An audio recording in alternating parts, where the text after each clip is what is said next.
এক দেশে ছিল এক অদ্ভুত রাজা। তার নাম রাজা সুজীব। তিনি খুব হাসিখুশি মানুষ হলেও একটু বোকা ধরনের। রাজ্যের মানুষরা তাকে ভালোবাসত, কারণ তিনি কখনো কারো ক্ষতি করতেন না।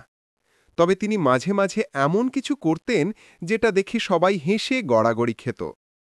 রাজা একদিন তার সোনার সিংহাসনে বসে বললেন, ওরে মন্ত্রী, আমার রাজ্যে কিসের অভাব?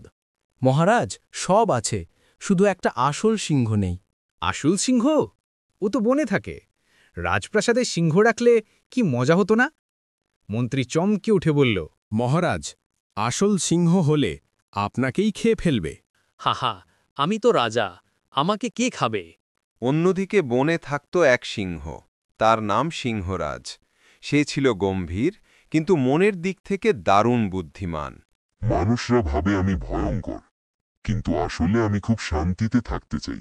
রাজা ঘোষণা দিলেন, আজ থেকে রাজপ্রাসাদে একটা আসল সিংহ থাকবে, সে আমার বন্ধু হবে। মন্ত্রী মাথায় হাত দিয়ে বলল, এবার মহারাজ, আপনার বিপদ নিশ্চিত। রাজা সৈন্য পাঠিয়ে সিংহরাজকে ধরিয়ে আনলেন। প্রাসাদের দরজায় সিংহকে দেখে সবাই ভয়ে কাঁপতে লাগল। ওরে বাহ, কি দারুণ রূপ! তুমি এখন আমার বন্ধু। তুমি ভেবেছ আমি তোমায় খাবো? হ্যাঁ, মানে না না, আমি তো চাই তুমি আমার সাথে খেলো। ঠিক আছে, তবে শর্ত আছে। তুমি যদি আমাকে সম্মান করো, তবে আমি তোমার রাজ্য পাহারা দেব। একদিন রাজ্যের ধনরত্ন চুরি করতে এলো ডাকাতরা। রাজা তখন ঘুমাচ্ছিলেন। সিংহরাজ গর্জন করে সব ডাকাত তাড়িয়ে দিল। এই রাজা একটু বোকা হলেও তার মন ভালো, তাকে আমি রক্ষা করব। ওরে, তুমি তো সত্যিকারের বন্ধু। আমার রাজ্য তোমার জন্যই নিরাপদ। রাজা আর সিংহ একসাথে খেলত, গল্প করত।